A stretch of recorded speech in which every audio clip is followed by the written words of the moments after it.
Jadi ceritanya itu dimulai di Chang'an, negeri yang maju dan makmur. Nah, kemakmuran Chang'an gak ngebikin kebudayaan di sana tuh hilang.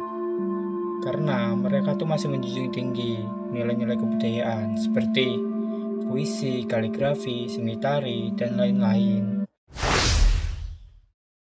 Nah, salah satu seniman terkenal di sana tuh kakeknya Ji Sanghuan yang jago banget nulis kaligrafi. Sampai-sampai dia tuh diangkat buat jadi guru pangeran Chang'an, sekaligus menteri di kerajaan Chang'an.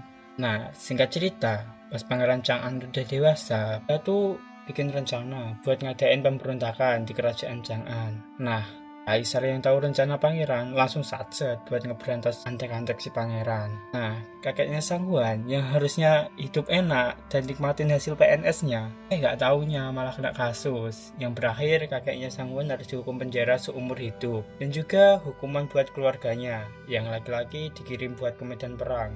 Sedangkan yang perempuan tuh jadi budak di istana Chang'an. Nah, salah satunya itu ya si Sanghuan ini. Dia tuh masuk istana buat jadi pelayan tuh pas umurnya masih 4 tahun. Nah, ternyata hidup di istana tuh nggak seenak yang Sanghuan pikirin. Dia tuh nggak enjoy sama pekerjaannya. Karena setiap malam tuh dia selalu dihantui mimpi buruk yang datang berulang-ulang sampai Sanghuan tuh dewasa. Nah, mimpinya tuh kayak gini. Dia tuh melihat sosok pria misterius yang berdiri di ribuan bunga poni. Pas Sanghuan nyoba menyentuh bunga itu tuh jadi layu dan berubah jadi kabut yang narik dia ke jurang. Lalu Sanghuan kebangun. Nah, mimpinya tuh berulang sampai Sanghuan tuh dewasa.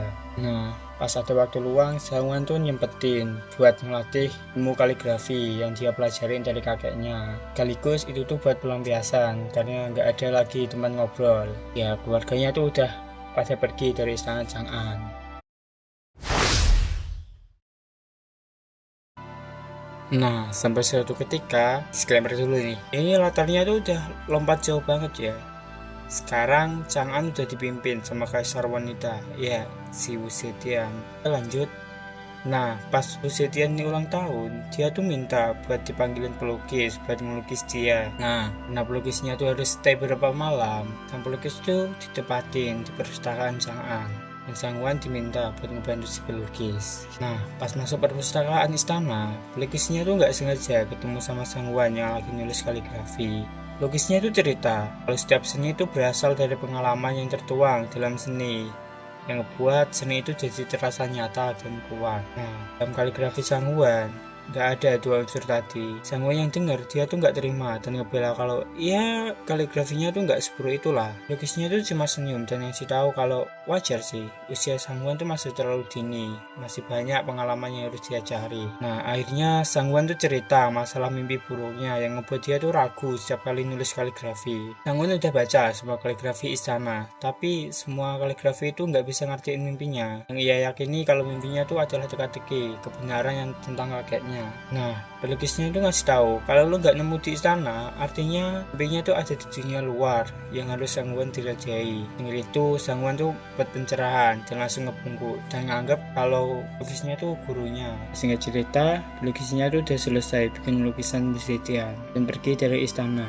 Nah, Sanghuan yang masih mikirin kata-kata si pelukis, dia tuh nulis surat untuk Kaisar Wu Zetian kalau dia tuh minta izin buat jadi mata-mata dan kaki tangan permaisuri. Nah, melihat keberanian si Sanghuan, Wu Zetian tuh takjub sama keberaniannya dan akhirnya Sanghuan tuh dipanggil buat ngadep ke Wu Zetian dan dapetin izin buat keluar masuk istana dengan syarat Sanghuan tuh harus ngasih laporan ke istana. Itu tuh privilege banget loh, karena nggak semua orang tuh boleh masuk singgah sana kaisar. Nah, dalam perjalanannya, Sanghuan tuh nyamar jadi cowok dan nelusurin seluruh kota Chang'an. Dan sampai satu ketika, dia tuh ngelihat peramal legendaris yang lagi ngeramat bunga. Nah, melihat itu, Sanghuan tuh dapat pencerahan tentang masa lalu kakeknya dulu. Sampai dia tahu kebenaran bahwa kakeknya tuh cuma korban fitnah.